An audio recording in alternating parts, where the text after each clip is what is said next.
Hello everyone, welcome to everyone, and it's a pleasure to have you all here.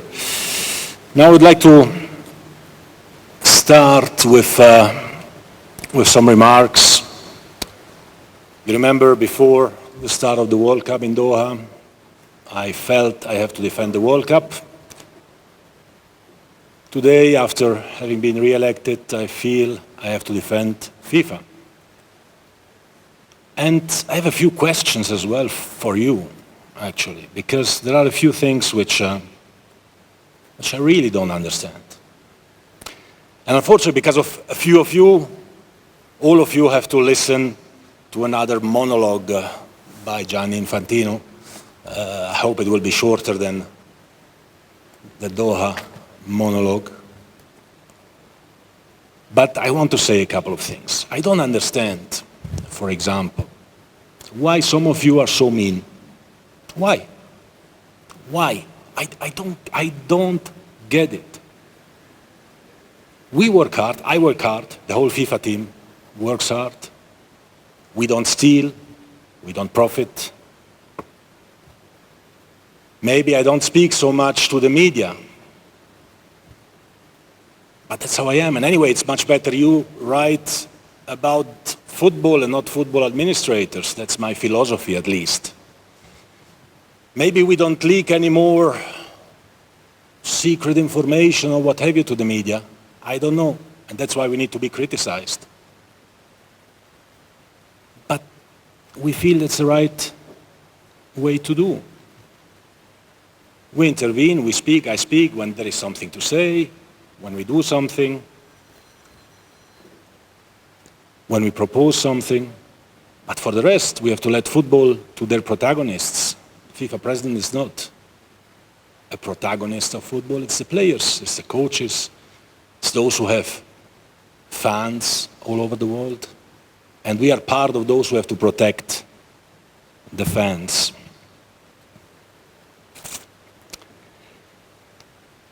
And the other thing I don't understand, and I'm asking you why, whenever some of you write about FIFA or speak about FIFA, you say that it's only about money, that FIFA is rich, that when we propose a new competition, it's just a money-making exercise. And I can tell you that FIFA is about football and not about money. We need the money. Obviously, we need the money to make football grow and live all over the world. But I want to give you just an example for that, because it's a bit tiring. It is a bit tiring. The Premier League, the English Premier League, which is the most successful competition in the world, I think we all agree, and I congratulate them for that, generates in 1 year what FIFA generates in 4 years. Okay? In 1 year, the Premier League generates what we generate in 4 years. So the Premier League is 4 times richer than FIFA. But there is 1 or 2 substantial differences. The first one is that the 24, 25 billion that the Premier League generates in 4 years are distributed essentially to 20 English clubs and a little bit to some solidarity projects. But the big part of 24 billion in 4 years goes to 20 clubs in England. Again, congratulations, well done. I praise them. When FIFA does 1/4 of that, 7 billion, this money doesn't go to 20 English clubs or 20 German clubs or 20 Swiss clubs. This money goes to 211 countries all over the world. From Ethiopia to Nepal to Bolivia to wherever you want. 211 countries all over the world. That's why we need the money. And today, compared to the past, everything is clear. Every dollar is accounted for. You can look at our annual reports. Everything is accounted for. In the past, the 250,000 that the federations were receiving, only 10% of them were audited, and maybe even not. Today, 100% is audited by external auditors. And when we speak about new competitions, or about new formats, again, this is FIFA, it always the calendar is already full, and it's adding and adding and adding. What are we adding? We were the only organization in the world who during COVID has suppressed a competition. The Confederations Cup or the new Club World Cup, whichever you prefer, in 21, did not take place. Everyone else has played their own competitions until the end. In one way or another, we suppressed one because we're in a very good, thanks God, and thanks to the work, stable situation. But to come back to the Premier League example, in order to generate its 7 billion a year, the Premier League clubs play 380 matches, right? A year. 380. Each single club plays 38 in the Premier League, plus Carabao Cup, plus FA Cup, plus replays, 50 games a year, more or less. 50 games every year. When we add a new competition, a new Club World Cup, this corresponds to 50 games, 60 games. It's 10 games, 15 games a year. It's 1 game per year for each club. 1 game per year. The World Cup that we have, on average, each country that participates, because those that don't participate, they don't play. So Egypt, with Mohamed Salah, didn't participate, they didn't play. But the other countries, they play 4 games on average in the World Cup. The winners 7, now 8. 4 games on average means 1 game per year, per country, with which we finance global football. I don't know. Tell me, why? Why, when the Italian league decides that from now on a new Super Cup is played with 4 teams in Saudi Arabia, fantastic, I congratulate them. The Spanish do the same, great, more revenues for Italian football, for Spanish football, perfect. Why nobody reacts? These are more games for the same teams who play already many games, whereas we want to bring games to teams who do not play sufficient games. And that's why I don't understand why there is always this rich FIFA attack coming all the time. Somebody was telling me that FIFA are or is the Robin Hood of football. Well, maybe a little bit, but with the difference that we are not stealing from the rich to give to the poor.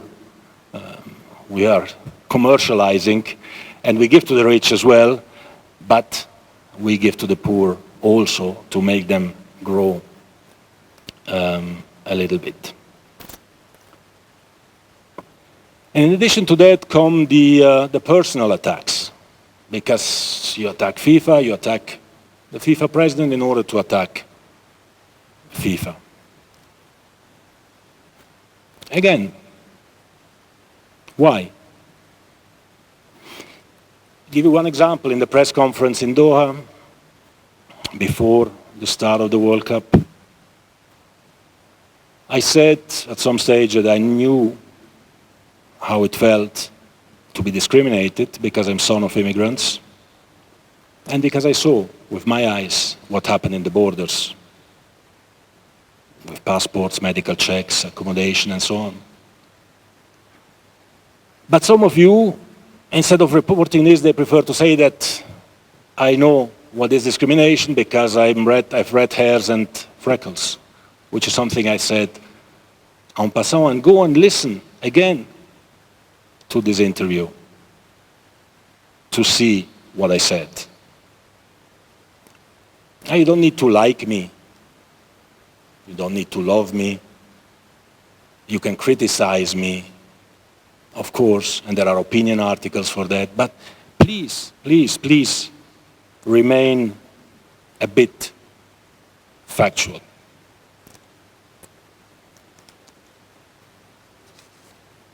Why, for example, some of you always give space to people who, just for the sake of having free publicity, criticize FIFA or the FIFA president? Some of these people were convicted in the past by many things. I think we have been working hard to show that FIFA is on track. And again, I don't understand this animosity, because this goes then as well with this critics which comes up every now and then of some sort of corruption. And when we speak about corruption, that's always a very serious allegation, right? And when the Department of Justice of the United States of America decides to give back to the new FIFA over 200 million US dollars, I guess they probably check what they do before they do it. Because normally Swiss organizations or others in Europe, they tend to pay, and not millions, but billions of dollars to the Department of Justice. So why is this not highlighted? That's my feeling. Maybe I'm wrong. But I have this feeling, and that's why I need to say it. I spent my life working hard to get where I am, with all my team, who's sitting here, which I'm proud of. Today, I was re-elected after having received more than 200 letters of endorsement. I was re-elected with a standing ovation. So an overwhelming majority has the feeling that I'm doing a pretty good job, including in Europe. Including in Europe. But yet when I read articles, well, I don't read them, but I'm told. You shouldn't tell me what they write, see. When I read articles, the best I can read is, well, he has some support by some poor countries in some poor continents, with the names of some countries. So besides being racist, these kind of remarks, they are factually wrong. And I think a journalist has a duty to be impartial and correct. Because the readers believe what they read. And again, most of you, I'm sure, are doing that. So 200 more countries believe that we have done a good job in the last 4 years and before. And the same 200 plus countries believe that we will do a good job as well in the next 4 years based on the plans that were presented and that were approved unanimously at the FIFA Council after discussing it with all the stakeholders. And again, today or this year, we will have the Women's World Cup. We were discussing this recently, internally, and this Women's World Cup should be a celebration of women's football. Has to be. And yet it's more some of the negativity which comes always out. So why is that? Why can we not try a little bit to focus on some of the positive messages? We are here in Rwanda, we are here in Africa, in a place which is very inspirational. And we want to focus on what is positive, and I think with what I said at the end about the increased prize money, about the objective of going to equal pay, and unfortunately I have the bad habit, as most of you know, to do what I say, so we will have to get there, but we'll have to discuss it before with everyone. This should deserve, I believe, some positive feedback, because these are concrete facts. I think I'm going to stop here and I'll let you ask questions. It was not so long. Thank you for having listened to me. Thank you for the question. Yes, I love African football. I love football generally, but I really feel that in Africa there is an incredible talent. And Arsene Wenger's talent development scheme that he presented today will focus on those countries who don't have the possibilities, like the bigger countries, maybe in Europe or North or South America, to give more talents more chances. So by giving more talents more chances, and by increasing the participation of African teams, we almost double, or we basically double the participation of African teams for men's and women's World Cups in 26 and 23 for the women. We believe, and I believe, that we will soon have some very good results at the top level. The youth competitions being played every year will also help in this direction, because what happens today, for example, in Africa, is that the teams, whereas in Europe, the European Championship is played every year at youth level, under 17. In Africa, because the World Cup is only every 2 years, the associations, they tend to train the players only shortly before they have the qualification for the World Cup. And if they are out, they don't train anymore until 2 years later, and you lose a whole generation. So this, with the forward program investment in Africa of around $500 million in the next 4 years, will definitely have an impact for African football. And we had already Morocco in the semi-final of the last World Cup. So let's see when Africa will be world champion. What should we, African football and Rwanda in particular, expect as you begin your new term as FIFA president? And what do you think about having more representatives in the World Cup for Africa? Thank you so much. Yes, thank you. We have already taken this decision, and we moved from 5 to 9.5 representatives from Africa in the World Cup as of 2026. For the women's game as well, we increased the participation. And for youth competitions, which is also very important, we are going to double the number of teams, including number of African teams, obviously, for the boys, and we are going to increase the number of women's teams as well. So more inclusivity, more participation. I think that's what the world needs. Thank you. Second row, Tarek, on the right. Hi, Jenny. Just on the Women's World Cup, actually. You announced that the prize money today, just from a technical point, is that 110 million in prize money, Yeah. 40 million in preparation? Is that the 150? And also, do you anticipate all of that money going to the players that are playing in the tournament, or would you like to see that money go into the game? And on the same topic, on the Women's World Cup, there's been a lot of controversy. The Australians and the New Zealanders have commented publicly about this mooted Saudi Arabian tourism sponsorship. They don't want it. You might say nothing is signed, etc., but something is up. Even in the last few days, they seem to be quite upset. Do you want to clarify what's happened with that Saudi Arabian sponsorship? Thank you very much.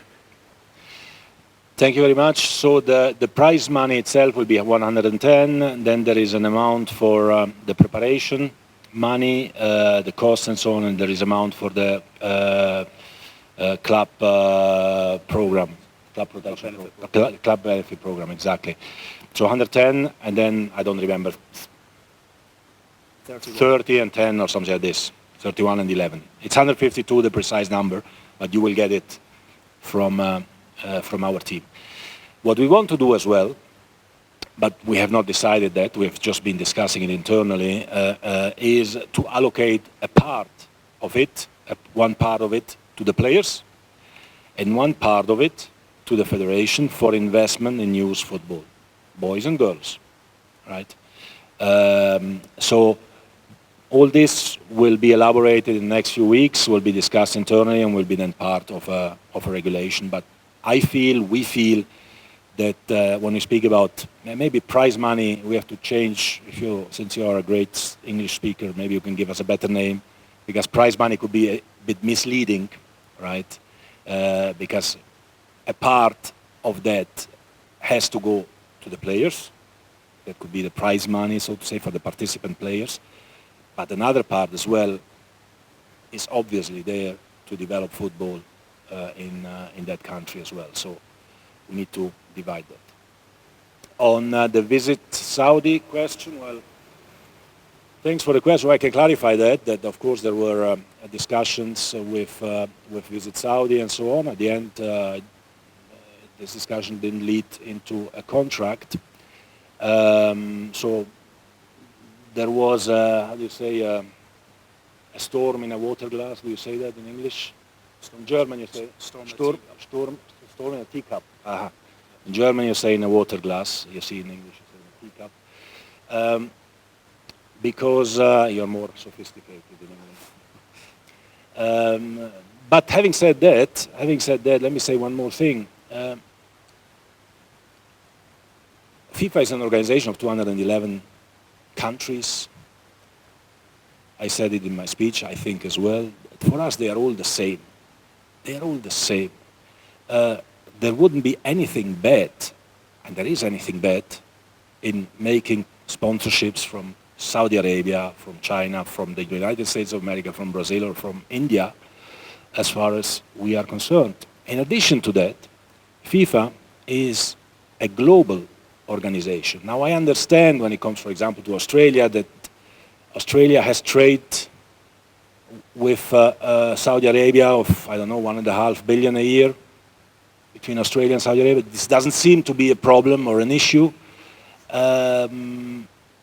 between Australian companies and Saudi companies. Between a global organization like FIFA and the Saudi organization like Visit Saudi, this would have been an issue. There is something I don't understand. There is a double standard here which I really don't understand. But there is no issue. There is no issue. There is no contract. There are discussions, and of course we want to see how we can involve Saudi sponsors in women's football generally, how we can involve Saudi sponsors in men's football, how we can involve Qatari sponsors in women's football and men's football, and all other sponsors from all over the world. A couple of days ago, or the day before yesterday, you announced that the World Cup will be expanded, obviously, to 48 teams. But we've seen reports and articles around the world that we may have boring games featuring nations like North Macedonia, Mali in Africa, Jamaica, Iraq. What do you make of those comments and those reports? Not much. I believe that we'll have a great World Cup. I hope that Italy qualifies for once again in a World Cup, which is not such a bad team, and didn't qualify with 32, so maybe with 48 Italy will qualify. Otherwise we move to 64 or 128 until Italy goes in. But you know, the quality of the players today is really growing at many levels. Many top players, Mohamed Salah with Egypt, didn't make it to the World Cup. The Italian national team didn't make it. Sweden with Ibrahimovic didn't make it. Turkey has always a good team, they didn't make it. So there are good teams. Chile, South American good team. Colombia, top players everywhere in the biggest leagues, didn't make it. So we have, I think, Algeria with Mahrez, didn't make it. So there are some very good teams, I think, all over the world which have the quality to play in a World Cup and to perform very well. We've seen it at this particular World Cup as well, where Japan has been beating Germany and so on and so forth. So we see some surprise results, which are not so surprising because the quality of the players is very high. So I'm sure that more teams means more celebration and more quality as well. Thanks. Matt Slater from The Athletic. I've got an answer and a question. You asked a question. The criticism, I can't speak for everyone here, but the criticism I gave for your speech in Doha was not about your gag on red hair. It was about the implicit and explicit criticism you made of dozens of people in that room of the reporting that they had done over a decade on Qatar's labour rights rules. You said we were racist. Now, ironically, that's the word that the UN Special Rapporteur used, or uses, about the labour rights situation in Qatar. So that is what upset me and a great many people that I spoke to that day. They were deeply offended that you called us racists. So that's my answer. Now, I'd just like to ask a question then. I'd love to hear your response. Yeah. Would you clarify, just so I don't misunderstand you again, what you meant by your comparison to your electoral campaign in 2016 and Rwanda's recovery from genocide? You appeared to make a direct comparison between your try again spirit and Rwanda's recovery from that appalling incident. Well, on the first thing, I think I called racists those who were qualifying fans who had a different skin color and were cheering for European teams as not real fans. That's when I used the word racist. And I stick to that. Because a fan of England, a fan of Germany, a fan of any team can be from anywhere in the world.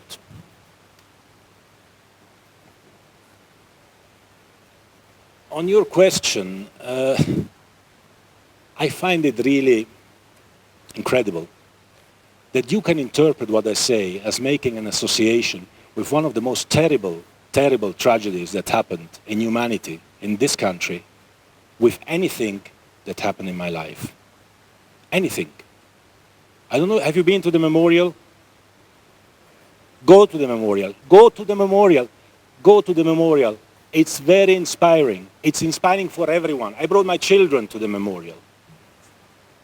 I understand it's your job. I understand it's your job, and I respect your job so much. Believe me, I respect it so much. But I would never make a comparison with a tragedy, between a tragedy and between my life. What I want to say is that this country is so inspiring. Sorry, I speak. It is so inspiring for so many people. Congratulations, Mr. President. I'm called Grace Lynn Zimbabazi from Uganda, and I work for NBS Sport. You talked about the focus for the 4 terms, the 4 years, is women football, and you talked about equality and equal pay, but there is actually representation of women, especially when it comes to the technical aspect, administration, and as well as let's say on your committee, how willing are you to see that changes? Yes, thank you very much for the question. I think this is another area where this country can give lessons to the world and to FIFA as well, where you have more women in the parliament, more women ministers, if I understand well as well. And of course we have much more to do in that area. We tried also there to improve a little bit. We have 6 women in the FIFA Council. We have a woman Secretary General of FIFA. We have a couple of women in the management board of FIFA. But football is still very much of a man's sport, and I think, and I hope, and I believe that boosting and developing women's football will help to go in that direction. Excellent. That is it. Time is up, everyone. The FIFA Media Relations team on site here to answer any follow-up questions, particularly in relation to the specific figures. Otherwise, please drop us an email, media@fifa.org. Thank you for your time, everyone. Thank you. you.